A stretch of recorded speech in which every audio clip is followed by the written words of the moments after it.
video. Music 6, Week 1, Tempo. In this lesson, you will learn the definition of tempo and identify the different tempo used in a music sample. Tempo is an essential musical factor that aids in the expression of music. It is an Italian word that means time. In a composition, it refers to the rate of speed. The tempo of a musical work is normally found above the staff at the beginning of the piece. Tempo marks can be found in the work depending on the composer's preferences on how his or her music will be interpreted. Below are the different kinds of tempo and their meanings. Just like dynamics, tempo terms are also written in Italian. However, tempo markings can be written in German, English, French, or Filipino. So this time po, ang ating pagtutuunan ng pansin ay yung tinatawag natin na tempo. So ang tempo po ay musical factor or tinatawag nating musical element na ginagamit sa music. So it is an Italian word that means time. So nangangahulugan po ito ng time. So sa composition po, it refers to the rate of speed. Ito yung bilis at bagal ng awit or ng musical piece. So ang tempo po ay nakikita kalimitan sa ibabaw ng staff. So mamaya makikita nyo, inyong obserbahan kung saan ba nakalagay yung tempo markings natin. Kung talagang siya ba'y nasa above the staff. So just like dynamics, tempo terms are also written in Italian. So these are the tempo markings. So slow tempo, so kinategorize siya into 4. So meron tayong tinatawag na slow, mabagal, moderate, katamtaman, fast, and changing speed. So itong changing speed, so hindi po ibig sabihin na ang isang awit ay nagsimula sa mabagal, matatapos siya sa mabagal. May mga awit po na ginawa na sa simula mabagal, sa gitna bumilis, sa kahulihan mas mabilis pa. So depende po sa ginawa ng ating mga composers o yung mga sumusulat ng awit.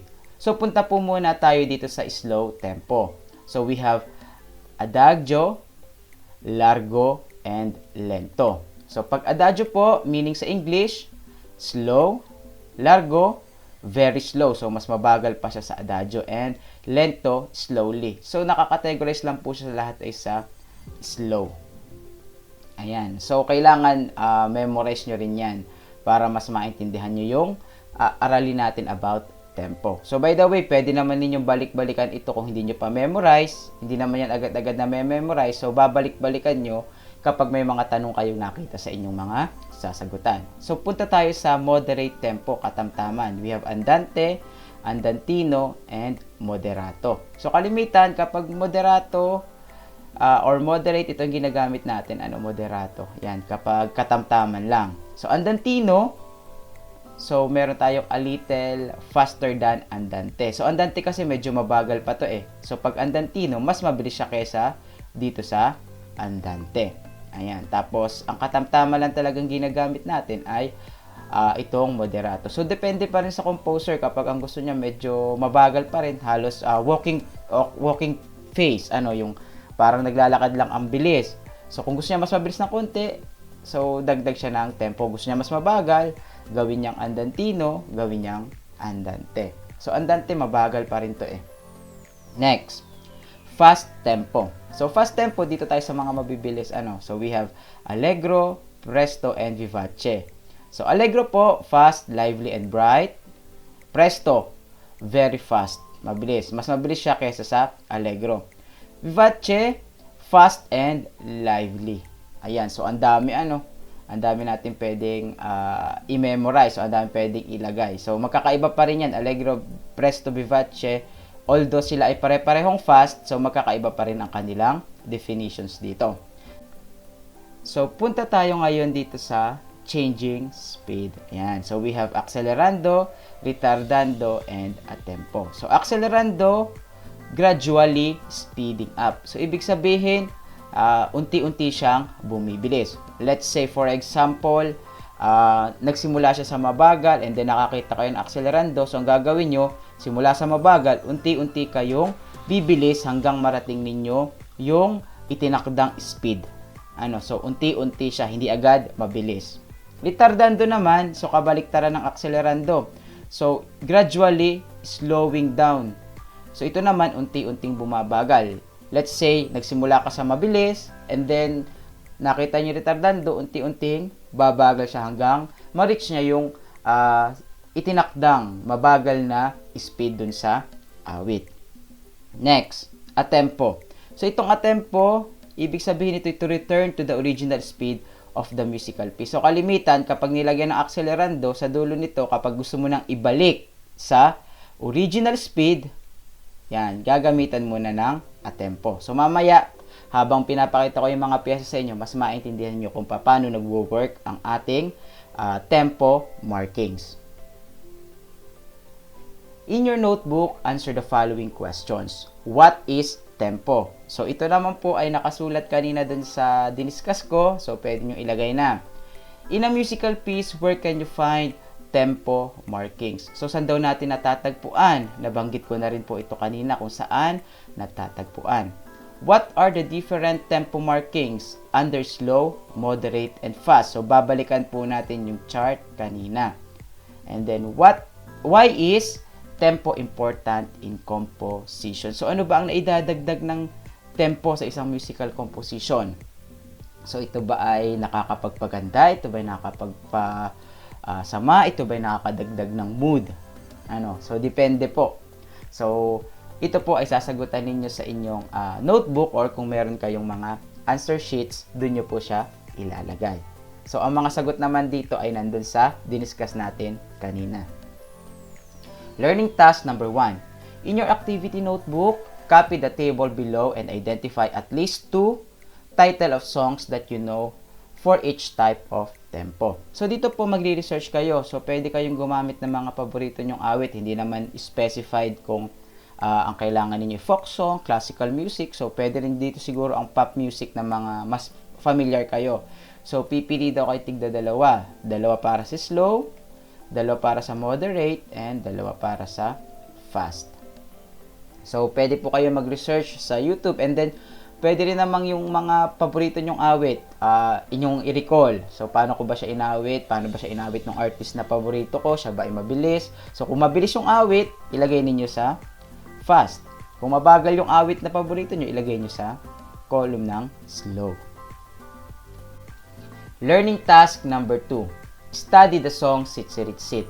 Identify the tempo markings applied in the song, then give the meaning of each markings. Write your answer in your activity notebook. So dito po, ang ating gagawin ay susuriin natin ang awit na Sit Sirit Sit. So ang una natin gagawin, atin munang tingnan kung ano ba yung mga bagong musical symbols, musical markings na nakita natin sa awit na Sit Sirit Sit. And then, pangalawang step, identify the tempo markings. So, hanapin daw natin yung tempo markings. Saan po ba natin makikita ang tempo markings? Nasa ibabaw po ng musical stuff. So, yan. Ito po yung ating tempo markings. Allegro, isa. Andante, dalawa. At meron tayong accelerando. Ayan. So, pangatlong step, or last step natin, give the meaning of each marking. So, ngayon po, isusulat ninyo siya sa answer sheet, or pwedeng isulat ninyo sa inyong notebook. For example, number 1, nilagay ninyo. Learning task number 2, ang nilagay ninyo ay number 1. Yan, number 1, allegro. Yan. So, ano ba ang meaning ng allegro? So, babalikan ninyo yung ating table kanina. So, isusulat ninyo yung English meaning ng allegro. Number 2, andante. Ano bang meaning ng andante? So, balikan nyo yung table. And number 3, accelerando. Ano ba ang meaning ng accelerando? So, babalikan nyo ulit sa table. Nandun lang yung sa previous discussion natin kanina. Nasa table lang lahat ng sagot para dyan. Learning task number 3. Identify the appropriate tempo markings of the following songs. Write your answer in your activity notebook.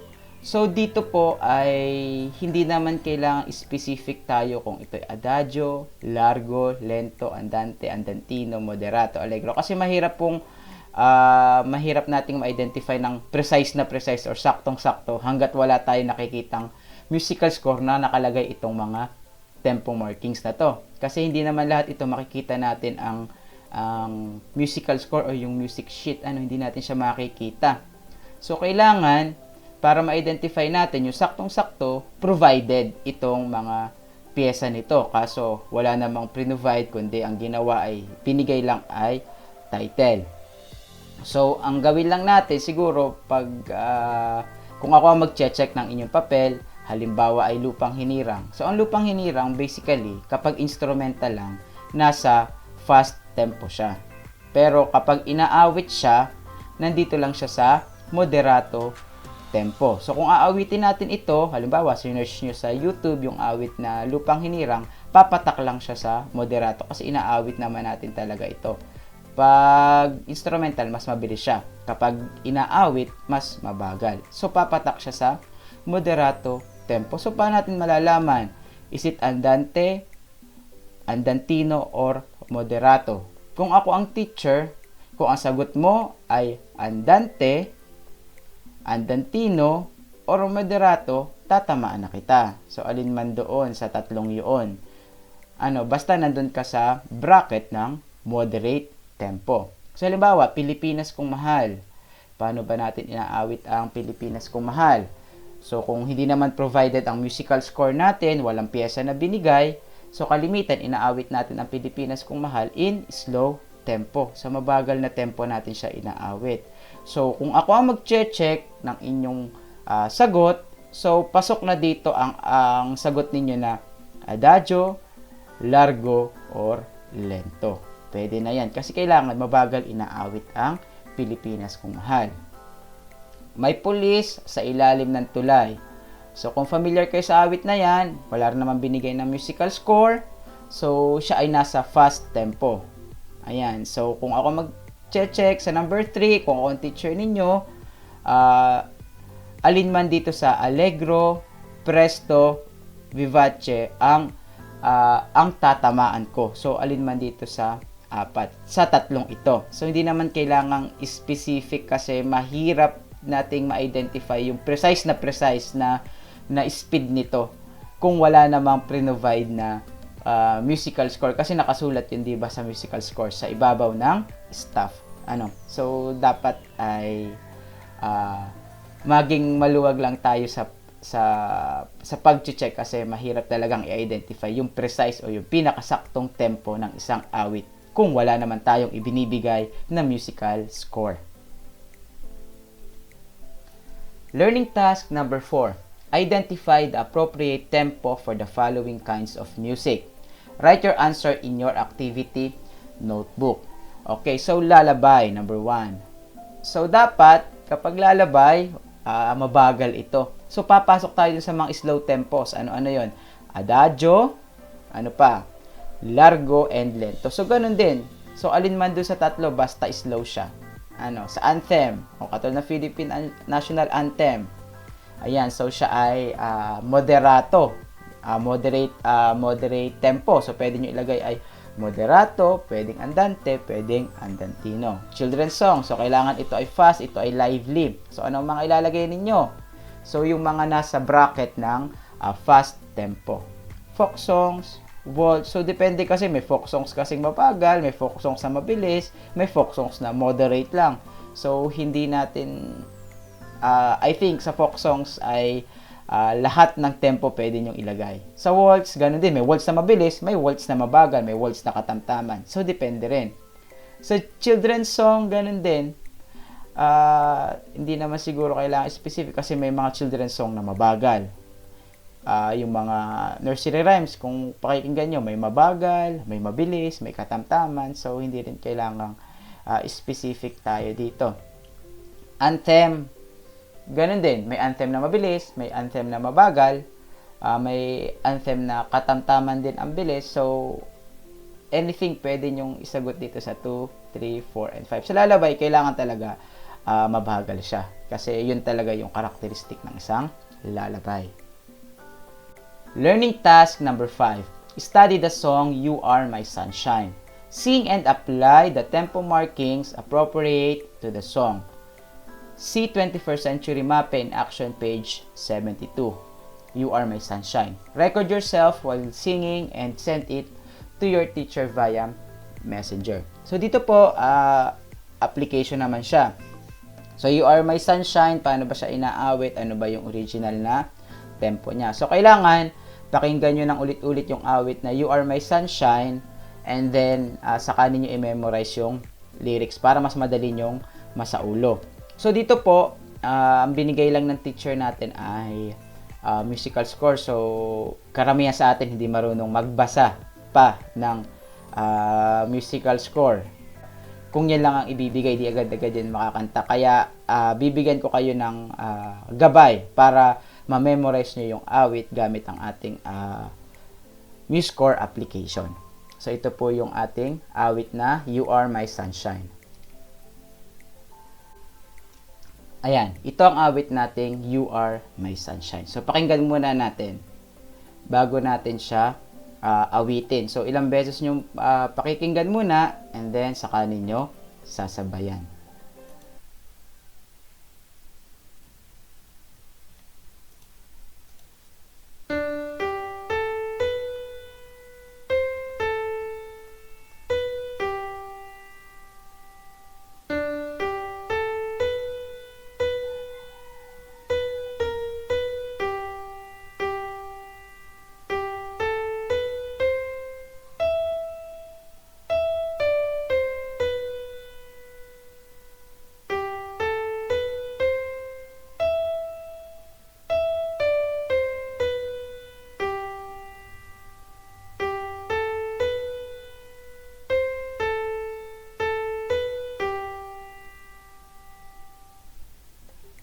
Learning task number 6. Study the following songs. Identify the tempo markings applied in the piece, then give the meaning of each markings. Do this in your activity notebook. So ito pong song na Pandango sa Ilaw ay ating susuriin. So ito po ay transcribe ko lamang galing dun sa piyesang nakalagay sa ating lip. And then, nung tingin ako sa Google, nakita ko na doon din ito galing. I think kung hindi tayo sure kung reliable ba yung source na nakuha natin. Kasi may error agad, lalo na doon sa tempo natin. So nakalagay kasi dito ay andante. So kapag andante, kailangan ito ay mabagal. Di ba nasa slow tempo ang andante? Pero ang nakalagay dito, may 144 tayong BPM or tinatawag nating beats per minute. So, ibig sabihin, pag 144 beats per minute, ibig sabihin, ito ay mabilis. So, ang gagawin po natin, itong andante, palitan natin ng pwedeng allegro, presto, or vivace. Kasi nga, ang nakalagay na BPM sa atin ay 144. Ito yung susundin ng ating pinagsulatan. And then, kahit naman pakinggan nyo sa YouTube itong Pandango sa Ilaw, mabilis talaga ang simula niyan. Dapat lively. So, I think mas appropriate dito ang vivace na ilalagay natin. So, try nating pakinggan.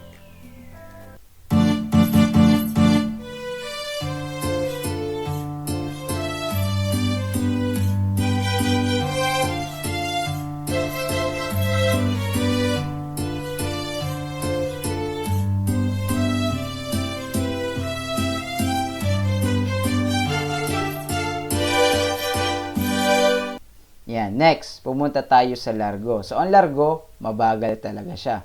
So, dapat pagdating dito ay babagal yung awit. And then dito sa andante, palitan nyo rin ito ng vivace, hindi ito andante. This is vivace, pwede rin ilagay nyo ay presto, pwede rin ang ilagay ninyo ay allegro.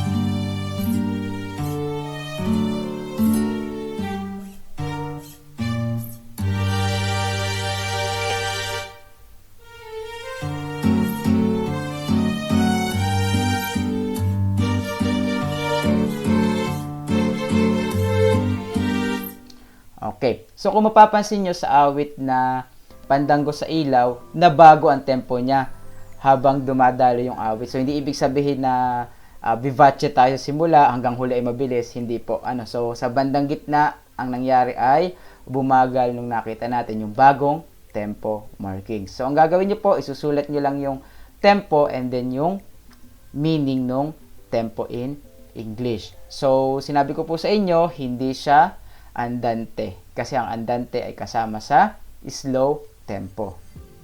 So, ang gagamitin po natin is either allegro, presto, or vivace. Papalitan po natin yung andante. Next, country garden. So, ang nakalagay po dito ay andante and then ral. Tapos may tempo. So, pakinggan natin yung tunay na speed ng andante. Kung siya ba talaga ay 144 o kasi bilis ba siya nung kaninang pinatugtog natin. So, I think hindi kasi mabagal talaga siya. Pagdating sa ral, ang nakalagay ito ay gradually slowing down. So, ibig sabihin, babagal siya ng unti-unti dito. So, pakiramdaman nyo habang pine-play natin. And then, a tempo, ibig sabihin, pag a tempo, babalik siya sa original na tempo niya. Na ang original tempo niya is andante. So, pakinggan natin yung awit.